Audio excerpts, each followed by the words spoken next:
प्रिय विद्यार्थियों, हम रस पढ़ रहे हैं।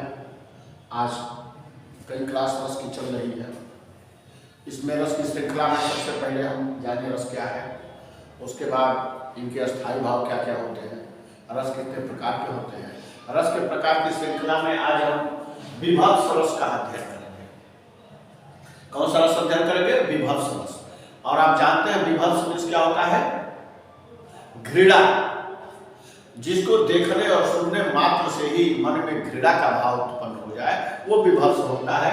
और विभत्स का अस्थायी भाव होता है जुगुप्सा या घृणा। घृणा को ही जुगुप्सा कहते हैं और ये अस्थायी भाव होता है विभत्स का। अब विभत्स की स्थिति क्या होती है?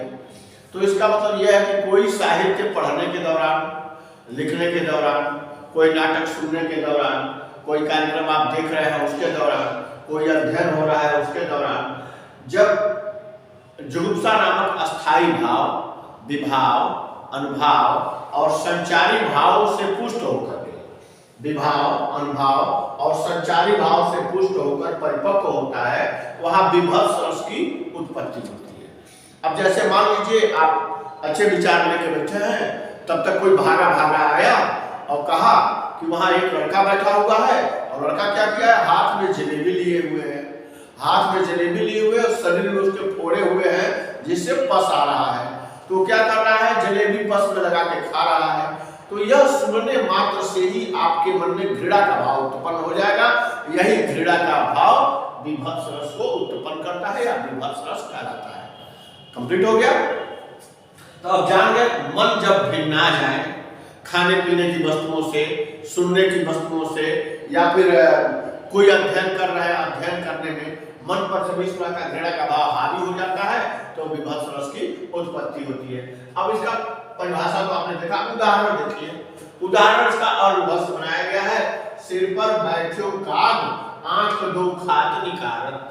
अर्थात कोई लाश पड़ी हुई है, कोई जानवर मरा हुआ है, उसके सिर पे कौवा बैठा हुआ है। कर क्या रहा है?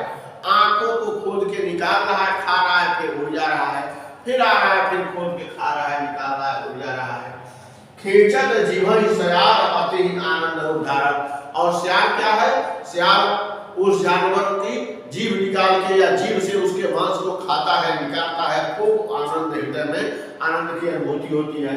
और फिर कह रहा है कि गीध जाल को खोद खोद के मांस उखाड़। गीध क्या करता है? शरीर के मांसल हिस्से को, जाल जहां मांसल हिस्सा होता है उसे खोद खोद के मांस निकालता है और खाता है।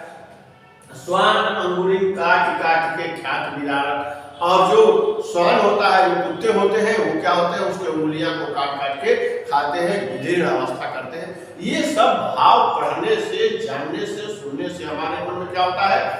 मन भिन्ना जाता है या घृणा के भाव उत्पन्न हो जाते हैं, या फिर ये सुनने से ही मात्र अच्छा नहीं लगता है। इसी को हम विभत्स रस के संज्ञा देते हैं और विभत्स रस के अंतर्गत इसका अध्ययन करते हैं। तो आपने क्या जाना? अस्थायी भाव इसका घृणा और जुगुप्सा है।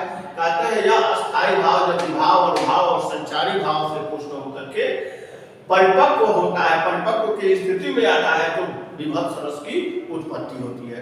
उदाहरण आपने जान लिया, कोई कार्यक्रम ऐसा देख रहे हैं, कोई सीन ऐसा चल रहा है जो मन में विकृत भाव देता है और देखने से ही मन घृणा के भाव भर जाते हैं, उसको हम विभत्स रस कहते हैं। आशा है ये सबसे आसान तरीका है विभत्स रस, आप इसको पढ़ के जान गए होंगे।